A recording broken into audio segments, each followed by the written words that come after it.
Mr. Chairman, Ranking Member, and committee members, I really appreciate the opportunity to be able to sit in on this committee here tonight. I represent far northern California, a very large district with a very significant veterans population who've been very frustrated, as has our office, with just trying to get answers for our vets. I greatly appreciate this whistleblower panel being here tonight and having the guts to do that, and you should not ever feel like you can't speak. So I'll try and keep it quick here. All three of you, have you ever been told, and if this is redundant, my apologies, committee, but have you ever been told not to take your concerns to members of Congress or to hear from members of Congress on how to handle issues, whether it's an individual claim or just the overall system? Have you ever been told not to deal with this, to don't talk to those members of Congress? We're told that if we don't bring our issues internally, we were sent an email that it was an improper avenue of redress. When we got our yearly whistleblower email, we got another email that came with it that said recently a lot of employees have been contacting the undersecretary with issues at work, and they told us in that email it was an inappropriate avenue of redress. And I immediately reported it and said, are you telling us we can't whistleblow? And they resent the whistleblower memo out with new language. And you other two members of the panel, how have you been dealt with? No, I took up my issues with the VA chain of command for X amount of years, and now I started sending letters to Congress, and no one's told me that I couldn't send them. Mr. Soto. We have not been told, but when similar experience as Ms. Rule, when individuals contacted the undersecretary directly via email, then they got back letters from management saying you violated the chain of command, et cetera, and they received threats and that sort of stuff. Well, we feel we're different than the chain of command because we handle firsthand. We take the phone calls from veterans when they can't get satisfaction with the VA. Our offices get those calls, so we intervene on those cases. And when we run into a brick wall, because of management. Again, we deal with the Oakland Regional Office, which is now under new management. We feel pretty positive about that at this point. But under the old regime, we were stonewalled pretty badly, even so much as I had a staff member who decided to hand deliver and not try and go through the mail system a claim for a veteran who'd waited 36 years to be handled and was denied entry into the building. The security was waiting for her. So to follow upon that, do you feel you've had the freedom to, or do you feel like you should be able to talk to a member of Congress or their staff because they're firsthand dealing with a veteran's claim, as have they've called us when they can't get through to VA? Definitely. Yeah. I mean, we have a congressional team in our office, so if a congressperson calls in, they speak to the congressional team. The problem is so many people now have figured out that's the way to apply for benefits that we have so many congressionals to work on that those are taking priority over the people that have been waiting many years. So it's truly, it shouldn't be that way because you shouldn't have to contact your congressional office to get results. We should only be there to help big picture things. But nonetheless, we're not going to tell them no as much as we can keep up. And probably one of my offices, 70% of their work is handling veterans' phone calls. So there's something broken in the system here. Follow-up. Have you, we've had in our Oakland office again, previous management ordered them to deny or underrate claims or give 0% ratings in order to process claims. Have you ever been ordered to just get them off the books, to deny them or find 0% or low ratings? Have you ever been ordered to do that? All three of you again, please. I don't rate cases, so Okay. I have never been. Do you know of that in your office by those that do?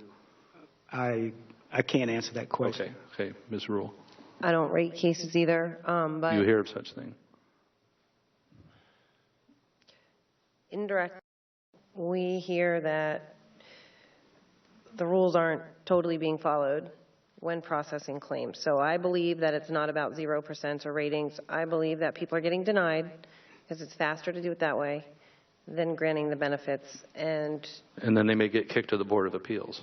yes. Perhaps, yeah. Mr. Soto, real quickly, I only have a few seconds. Yes, in talking to other raters, we passed this thing called changing the game rules. And in that sense, to me, in my view, what it meant was that for increased claims, we would try to rate on the evidence of record that usually resulted in zeros or denials rather than ordering an exam, for example. Thank you. Thank you so much, Mr. Chairman. Thank you again, Mr. Chairman and colleagues on the committee. First, what Mr. Jolly had mentioned a few minutes ago to General Hickey, we hear the same concerns on people that have stepped forward to provide information in the Oakland office that have been retaliated against or interviewed or practically harassed about other issues when they thought they were coming forward to help. Instead, they're hauled in for review hearings on things that they actually were helping on instead, or made to feel like they're in trouble over that. So I would like to have the opportunity to approach you later, as Mr. Jolly mentioned, with some of these folks because they've been retaliated against, and I think one is even on at least suspension or maybe been let go. So I would like to have that opportunity. Okay. And then as well, on when we talk about the bonuses, I think you reward the people that are grinding out the work at the ground level, making veterans claims be finished and finished accurately and with good quality. That's where we talk about bonuses, especially catching up on the backlog. When you start getting the mid-level management as well, or the top-level executive management, there's a little less justification when we're talking about these backlogs, these veterans living in their car because they can't get an answer back, or waiting years and years and years, or hearing about 96 boxes, or 56, or 58, or 14,000 files in Oakland, California. The captain of the ship goes with the ship, and the ship goes down, and the captain goes down with the ship. So at the upper level, I think it's highly inappropriate for veterans that are living in their car or contemplating suicide even, when we're seeing top-level people receiving bonuses. So I would like to consult with you as well on who's receiving them at the top level and why and how we justify that, and I'd like to see that reformed, as we've done legislatively a couple efforts to limit that around here. So that's just, again, that's a small part of the problem, but it's big in the eyes of the people. Congressman, I did not give any bonuses to any VBA executives at the height of the backlog in 2012. But they call them different things, and that's to kind of give us the they got basic salary. They got no bonuses. We'll investigate that more later. How many claims are currently pending at the Board of Appeals? I have appeals at the Board of Veterans Appeals because they've already been claims decisions have already been made. 72% of those are already being paid. I mean a raw number. How many have been appealed? I can get that for you in just a second, sir. I don't have it off the top. We don't have a lot of time, so maybe a general I'll number. quickly. Right now, I have 276,000 things at the Board of Appeals at the board, not at the Board of Veterans Appeals, in the whole end-to-end process. That includes VBA's portion, VVA's portion, VSO's portion, because they have a chance and opportunity to do things, and it does not include the court.